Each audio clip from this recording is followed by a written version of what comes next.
রেস্টুরেন্টে খেতে কার কার ভালো লাগে? নিশ্চয়ই সবার ভালো লাগে, ভালো লাগারই কথা।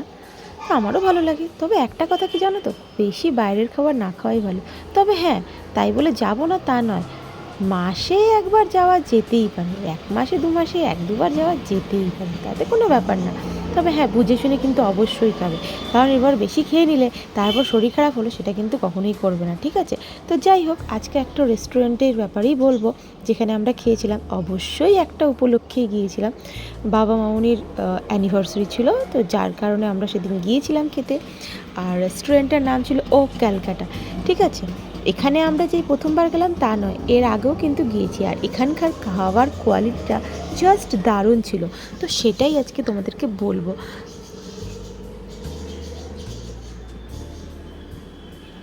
হুটোপাটি হুটোপাটি হুটোপাটি, কী আর বলবো হুটোপাটি নিয়ে।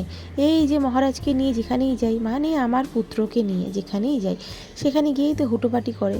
ওর কাজই হচ্ছে এটা, ওকে দোষ দিয়ে লাভ নেই। একদম তো ছোট, ছোট বয়সে এইটুকু তো করবেই, তাই না? তোমরা কি বলো? অবশেষে ঢুকে পড়লাম। আমার পেটে না তখন রীতিমতো ইঁদুর ছুঁচো যা আছে সব কিন্তু ডন বৈঠক দিচ্ছিল, এত জোর খিদে পেয়েছিল। আর রেস্টুরেন্টে কি বলো তো, খাবারের জন্য কিছুক্ষণ তো অপেক্ষা করতেই হয়, কারণ তুমি খাবার অর্ডার দেবে, সেগুলো বানাবে, তারপর তোমার কাছে আসবে, তারপর তো তুমি গিলতে পারবে নাকি? তো সেই সময়টুকু তো তোমাকে দিতেই হবে, তাই না? তো যাই হোক, সেই সময়টুকুর অপেক্ষায় বসেছিলাম যে কখন আসবে। দেখো কি সুন্দর সাজানো, এই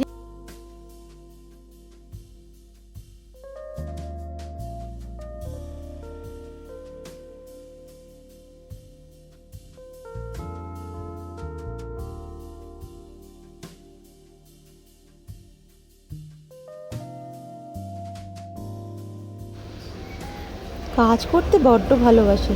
দেখবো দেখবো বড় হয়ে কতটা কাজ করে, ছোটবেলাতে তো খুব কাজ করছে, বড় হয়ে কি করে সেটাই হলো আসল ব্যাপার।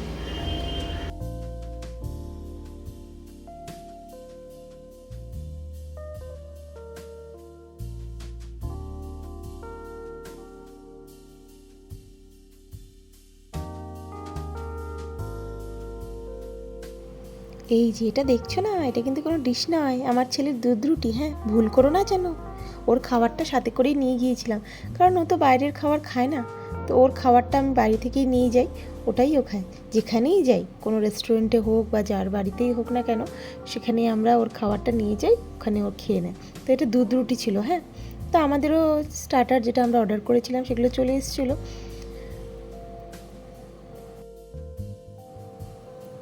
এটা পর্নের একটা আইটেম ছিল, ঠিক নামটা আমার মনে পড়ছে না। তার সাথে আম পোড়া নিয়ে নিয়েছিলাম। আর ওই যে দেখছো ছোটো ছোটো বাটির মধ্যে, ওগুলো ছিল ডালের বড়ি। আর এই যে দেখছো এটা আমি খুললাম, এটা ছিল চিকেন, গন্ধরাস চিকেন ভাপা। মানে এটা একদম নতুন একটা ডিশ ছিল, আমি আগে কখনো খাইনি। যেরকম করে পাতুরি খাই আমরা, ঠিক সেরকম প্রসেসেই বানানো কিন্তু। কলা পাতায় মোড়া, ভাপে সেদ্ধ হয়, খেতেও বেশ ভালোই লাগছিল। এটা ছিল রেস্টুরেন্টের ভেতরকার অ্যাম্বিয়েন্সটা, বেশ শান্ত শান্ত একটা পরিবেশ ছিল, দারুণ লাগছিল।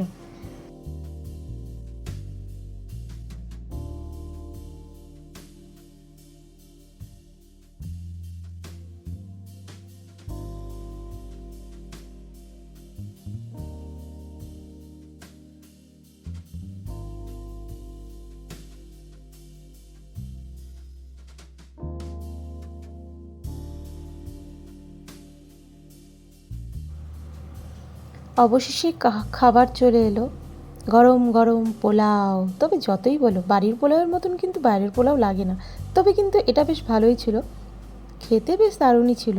তার সাথে কি ছিল জানো, মটনের কষা মাংস, পোলাওয়ের সাথে কিন্তু বেশ জমে যায়।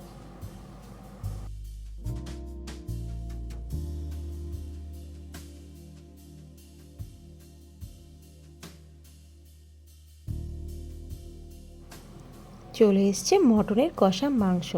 ব্যাপারটা কিন্তু বেশ জমে গেছিলো, আর মাংসটাও কিন্তু খুব সফট ছিল।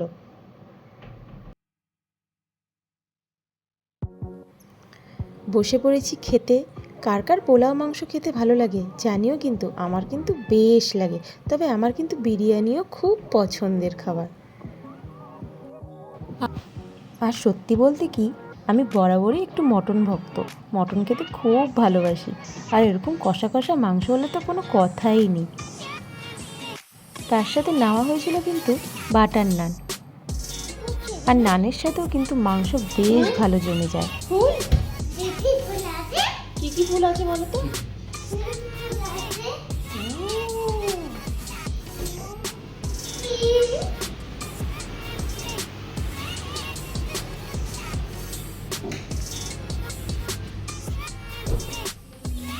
খাওয়া শেষ, এবার বাড়ি ফেরার পালা শুরু। পেট পুজো ভালোভাবে করে আমরা বাড়ির উদ্দেশ্যে রওনা দিলাম। তো আজকের ব্লগটি তোমাদের কেমন লাগলো জানিও, ঠিক আছে? টাটা, বাই বাই, সবাই ভালো থেকো।